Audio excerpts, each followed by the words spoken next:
सम्राट विक्रमादित्य ने योगी को दिए वचन को पूरा करने के लिए एक बार फिर बेताल को वृक्ष से उतारकर अपने कंधे पर बैठा दिया। इसके बाद वह योगी के पास चल दिए। रास्ता तय करने के लिए बेताल ने एक नई कहानी शुरू की। बेताल बोला, बहुत समय पहले की बात है।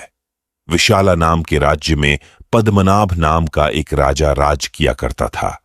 उसी के राज्य में एक साहूकार रहता था।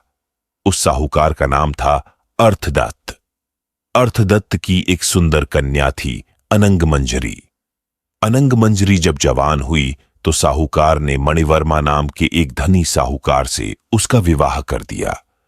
मणिवर्मा अनंगमंजरी को काफी चाहता था, लेकिन अनंगमंजरी मणिवर्मा को बिल्कुल भी पसंद नहीं करती थी।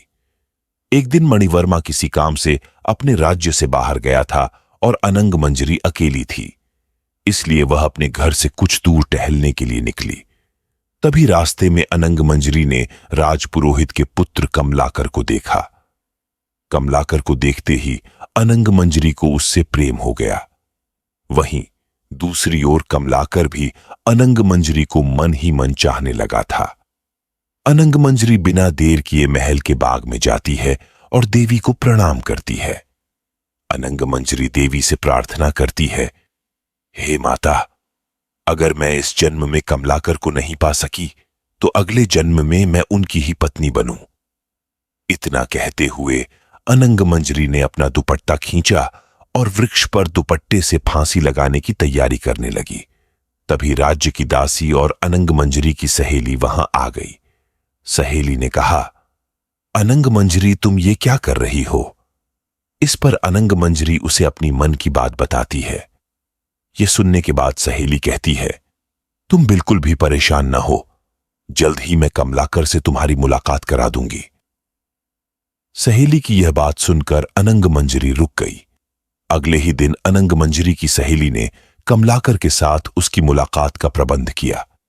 दोनों एक दूसरे से मिलने बाग में पहुंचे।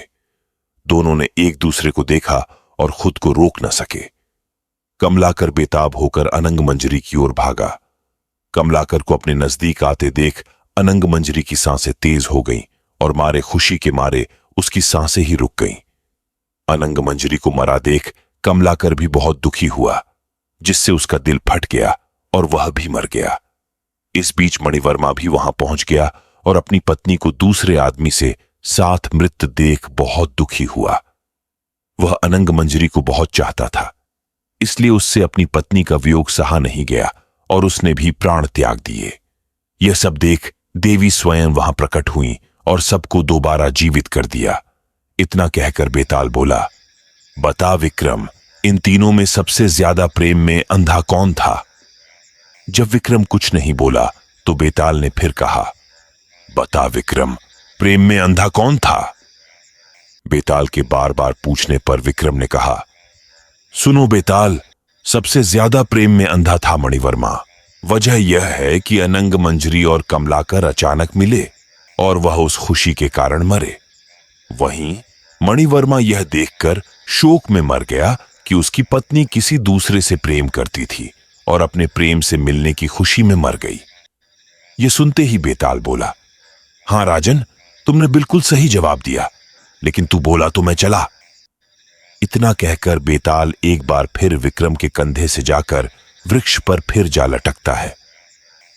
कहानी से सीख, किसी भी चीज की अति नुकसानदायक हो सकती है, इसलिए इंसान को हमेशा अपनी भावनाओं पर नियंत्रण रखना चाहिए। हम आशा करते हैं कि आपको आज की कहानी पसंद आई होगी। ऐसी ही और कहानियां सुनने के लिए वीडियो को लाइक और शेयर करें और चैनल को सब्सक्राइब करें। मिलते हैं कल की वीडियो में।